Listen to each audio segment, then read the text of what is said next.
The room went silent the moment the hood dropped, but by then, it was already too late for the laughter to be taken back.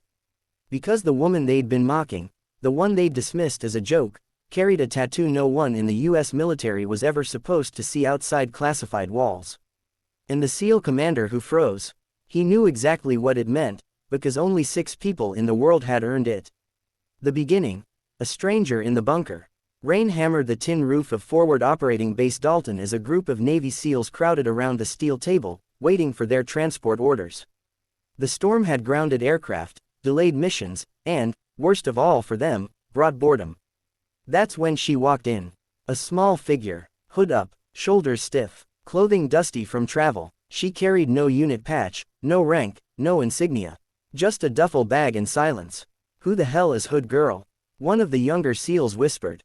Another chuckled. "Look at that tattoo on her wrist. Looks like a snake had a seizure." Everyone laughed. Everyone, except Commander Blake Rourke. He didn't laugh, but he didn't stop them either. Not yet. The hooded stranger remained still, saying nothing as the teasing grew sharper. The SEALs thought it was harmless, they joked with each other all the time.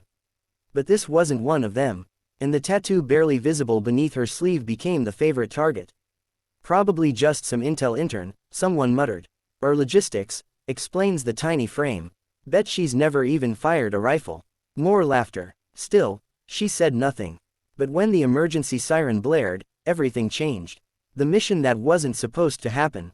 A reconnaissance drone had crashed behind enemy lines. Its data, encrypted but valuable, couldn't fall into the hands of the insurgents converging on the crash site. The SEALs were tasked with retrieval. Commander Rourke stood and scanned the team. "We move in 30 minutes. Before he could dismiss them, the hooded woman finally spoke, quietly, but with a voice that cut cleanly through the room. "You're heading into an ambush." The SEALs turned. "What? Who asked you? You don't even know." But she continued, calm and precise. 3 enemy vehicles are already en route. You're being herded. They're expecting your extraction point." Rourke narrowed his eyes. "And how exactly do you know that?"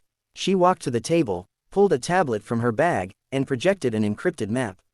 "Enemy movement, communications intercepts, heat signatures, not random, not guessed, confirmed." The men exchanged uneasy glances. Finally Rourke said, "Who are you?" For the first time, the hooded woman sighed, almost reluctantly. "Fine." She unclipped the hood, it fell, and Commander Rourke's face drained of color. The room went dead still. Because the tattoo they'd mocked, the one they'd called a scribble, was now completely visible. A silver trident wrapped with a coiled obsidian serpent. The mark of Ghost Protocol, a classification so restricted that even uttering the name required clearance. Only 6 operatives had ever been chosen. Operatives deployed alone, in shadows, without recognition or record. And she, this quiet, hooded woman, was one of them. A legend none of them expected to meet. Her name, "Ma'am," Rourke breathed, standing straighter. I apologize. I didn't know." "You weren't supposed to," she replied softly.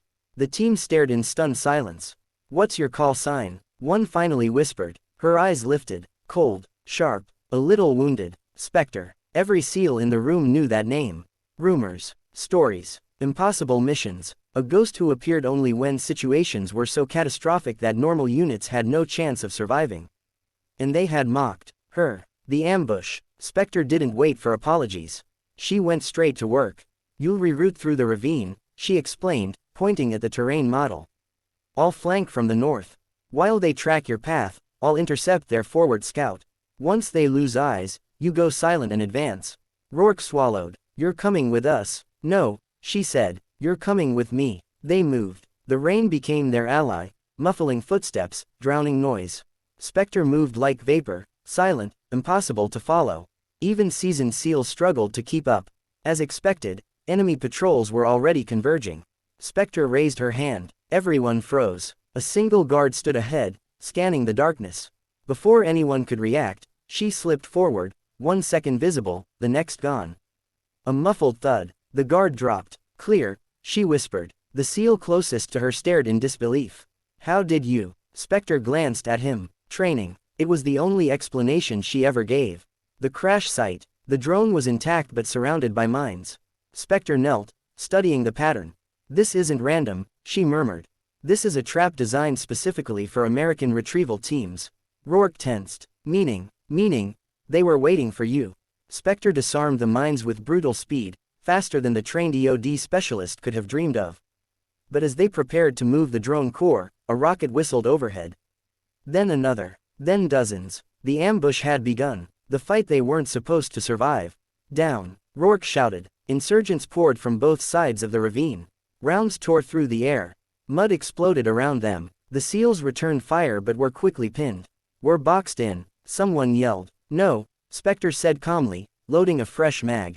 We're funneling them. She sprinted through the chaos, sliding behind boulders, firing with precision that seemed supernatural. Every shot she took hit. Every move she made defied logic. But the turning point came when she climbed the ridge alone. From the top, in the storm, silhouetted against lightning, she fired down, covering the entire SEAL team with impossible accuracy. Rourke watched in awe. He finally understood why her tattoo was classified. Why her name was whispered. Why there were only 6 like her. She wasn't part of a unit. She was a force multiplier.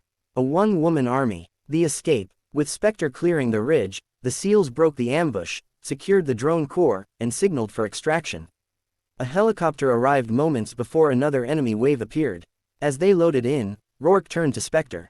Are you coming? She hesitated. Spectre rarely left a battlefield visible. But this time, she stepped aboard. The doors closed. The chopper lifted. For the first time all night, she allowed herself a breath. The apology. Back at base, the SEALs stood awkwardly in the rain-soaked yard, waiting as she packed her gear. Rourke approached quietly. You didn't have to save us. Yes, I did. You could have left us to learn a hard lesson. She looked up, eyes steady, calm, and unexpectedly gentle. Mockery doesn't insult me, Commander. But losing good men, that would. Rourke swallowed. Spectre, I'm sorry. She nodded. See that it doesn't happen again. Then she pulled her hood back up and disappeared into the storm.